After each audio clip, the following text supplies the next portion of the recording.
All right, so we got breaking news. A new quarterback starting this Sunday for the New York Giants is going to be Jameis Winston. Jameis Winston is slotted to start against the Green Bay Packers. Now, if you didn't know, this might be a shocker to you if you haven't been keeping up with the Giants as of late. They just fired their head coach, Brian Daboll. Jackson Dart is in concussion protocol. So instead of opting to Russell Wilson, they decided to turn the tides to Jameis Winston as QB2.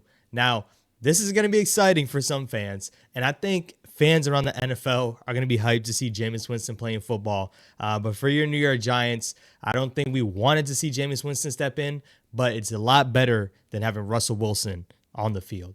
If you haven't seen, Russell Wilson stepped in after Jackson Dart got concussed, and the offense just couldn't get anything going.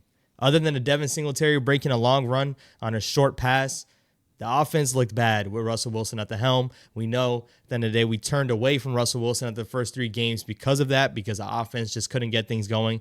They put up 40 points in the Cowboys, but it looks like that Cowboys defense lets anybody get down on them. So for Russell Wilson, the Hall of Fame quarterback that he's supposed to be, Super Bowl winning quarterback, is now slotted to quarterback 3, and you're probably not going to see him play a single snap for the rest of this year, and who knows what the future looks like for Russell Wilson. But I will say, for Jameis Winston to get the chance to start, I think gives a little bit of excitement for these Giants fans. I'll be transparent. I wanted to see Jackson Dart get better. But if he's concussed, if he's in the concussion protocol, there's no reason to rush this back. The season is lost. You just fired your coach. Let's not force the play. Get Jackson Dart healthy. Give him another week to get better.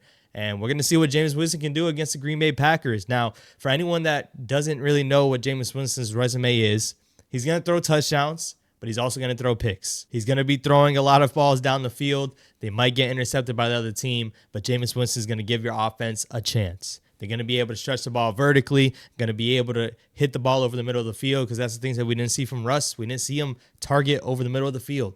Jameis Winston is going to be slinging that rock on Sunday, whether it goes to the opposing team or not. This Green Bay Packers defense is a good defense, so I will be, obviously heavy on leaning back towards what type of production we could see with Jameis Winston. Just to give you a sample of what a performance out of Jameis Winston looks like, I think this sums up who he is as a player. Last year against the Denver Broncos, when he was on the Cleveland Browns, they lost the game 41-32.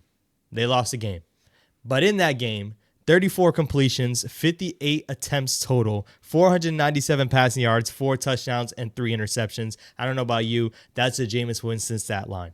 At the end of the day, he's going to put the ball in harm's way. He's going to either walk away with a touchdown or walk away with an interception. He threw for nearly 500 yards in that game against a talented Broncos defense. That's the type of production you could see out of Jameis Winston. He did it with Jerry Jeudy last year. He's going to have to do it with Darius Slayton, Wan'Dale Robinson, Theo Johnson.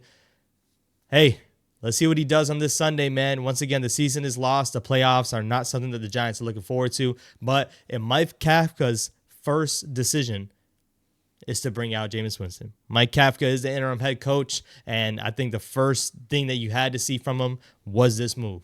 Brian Daboll elected to stay with Russell Wilson as his QB2. We don't know if that was the front office or Brian Daboll, because just a quick reminder, Brian Daboll is the same guy that when Russell Wilson had to go into the game, he was rushing into the blue tent trying to see if Jackson Dart can get better. That's what Brian Daboll was doing while Russell Wilson was playing quarterback. So it was genuinely weird to see Russell Wilson continue to get the QB2 snaps. But now it looks like that ride is over with. And Jameis Winston, hey, I know the rest of the league is going to be hyped to see his pregame speech, his postgame, whatever you want to see from Jameis Winston. But at the end of the day, this is why we have Jameis Winston signed to a 2-year deal. He's going to be the QB2 next year behind Jackson Dart. So it makes all the sense in the world. Let's see what he can do on the field. Let's see what he can do and if he's serviceable as a QB2. And it just so happens your quarterback gets hurt. It's a perfect slotted time to put Jameis Winston in. And against, once again, a top defense in Green Bay. Hey, they got to prepare for Jameis Winston. Jameis Winston actually has a good record against the Green Bay Packers, ironically. So we'll see if that tide continues to keep rolling for your New York Giants this Sunday.